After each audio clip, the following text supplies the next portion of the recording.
Bismillahirrahmanirrahim. Assalamu alaikum, everyone. I hope that you're all well. In the Embrace of the Quran is a series of short videos where I share with you my brief reflections on verses that capture my attention and especially where I connect at an emotional level. Videos in this series will be released on Fridays to those members who are supporting my channel. You can join to become a member. And the videos will then be made public on the following Wednesday to all of my audience. I often wonder why the Quran mentions the heart so frequently compared to its mention of the rational intellect. The Quran tells us about those whose hearts have hardened and those whose hearts are soft. I think this is because our willingness to learn, to unlearn, to listen, to sit with discomfort, to self reflect, to embrace change, it depends on our emotional openness or heart centeredness. Because our heart is the seat of our spirituality and our humanity, and it is the heart where the light enters and compassion flourishes. In an increasingly fragile and unsettled world, which has lost its sense of the sacred, it is important that we step into the embrace of the Quran and let it hold us. The Quran brings us perspective and gives us a sense of proportionality. So, this series is focused on the softening of our hearts, and I will share with you some verses that have made me pause or feel in awe or reminded me of what's truly important. Today, I'm going to read to you some verses from Surah Al-Zukhruf, which is chapter 43 of the Quran. Al-Zukhruf means the ornaments of gold.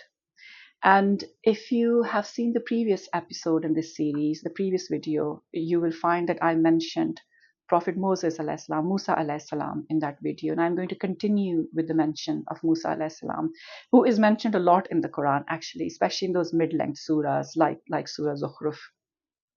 And the verses I'm going to read out to you today are from verse number 46 to 56. And I'm reading to you from MAS Abdul Halim's translation of the Quran. This one, it's easily available. And it's a really lovely Quran to read when you want to read big chunks of a surah and you want to get a sense very quickly of the main themes of a surah.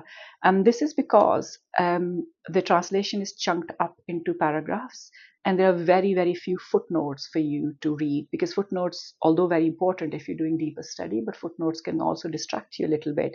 So this translation is very good if you want to read quickly and just get the gist of a chapter of the Quran. And this Quran is also very popular amongst Muslims who are converts, because of the ease with which you can read it. And with these mid-length surahs like Surah Al-Zukhruf, which is chapter 43, you can usually read one surah in one sitting or maximum a couple of sittings and very quickly step away with kind of the main ideas and themes in those surahs. So I'm reading from verse 46 to 56. Bismillahirrahmanirrahim. We sent Moses to Pharaoh and his courtiers, and he said, I am truly a messenger from the Lord of all worlds. But when he presented our signs to them, they laughed, even though each sign we showed them was greater than the previous one. We inflicted torment on them so that they might return to the right path. They said, Sorcerer, call on your Lord for us by virtue of his pledge to you. We shall certainly accept guidance. But as soon as we relieved their torment, they broke their word. Pharaoh proclaimed to his people, My people, is the kingdom of Egypt not mine? And these rivers that flow at my feet, are they not mine? Do you not see?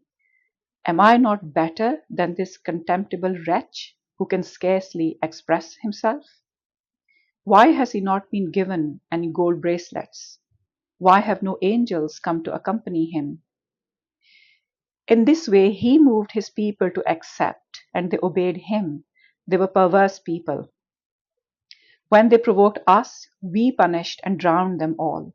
We made them a lesson and an example for later people. Now, in this paragraph, and you will all be quite familiar with the story of Musa alayhi salam and his exodus from Egypt, and the fact that the Pharaoh and his army who were pursuing him were drowned by Allah.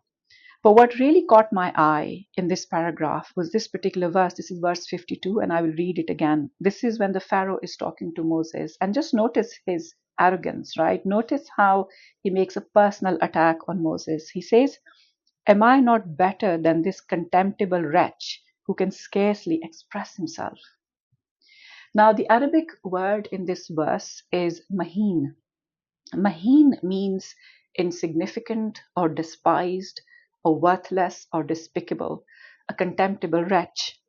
And what's really interesting is the reason that the Pharaoh uses. He says he can scarcely express himself. The Arabic words are wala yakadu yubin. So he can't make himself clear, he cannot express himself. And so the Pharaoh is actually taking aim at Musa alayhi salam's stammer, because we know from the Quran that Musa alayhi salam had a stammer. We have a very beautiful dua from him to Allah, where he says to Allah, "Untie this knot from my tongue." And in the verses that I shared with you in the last video, we saw Musa alayhi salam supplicating to Allah for help. And he says that when I'm anxious or fearful, I cannot express myself fully. So give me some support. And he asks for his brother Aaron's support. And of course, then Allah appoints Aaron or Harun alayhi salam as a prophet to support Musa alayhi salam's mission.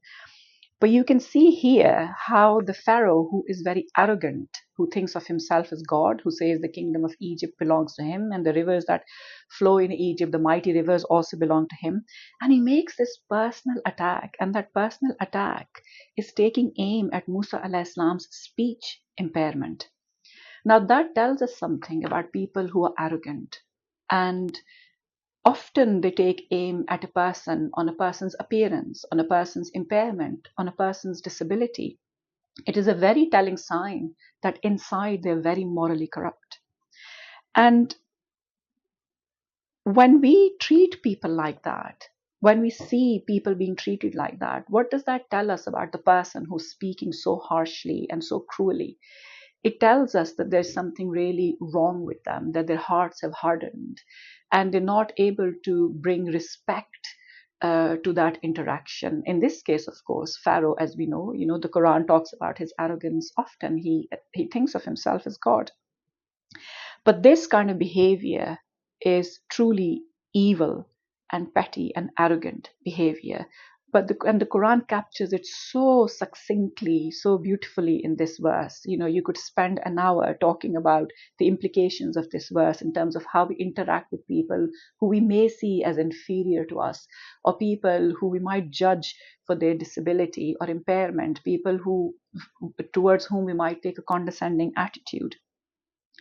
And when I read this verse, I remember the next thought in my head was, how does this verse sit next to another very beautiful verse in Surah At-Tin? Surah At-Tin is chapter 95 of the Quran.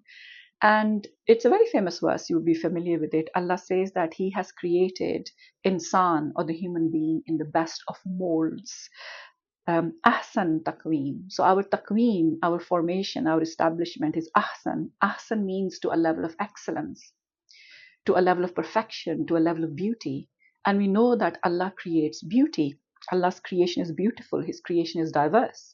So what that tells us is that whether somebody has a speech impairment or they have a neurodiversity, let's say they have dyslexia or they have autism, or this is someone who has a visual impairment or a hearing impairment, they can't see properly or they can't hear properly, or a mobility impairment, they might not be able to walk properly. If every human being has been created in the best of molds, then this is also the best of molds. This is also beauty. This is also perfection.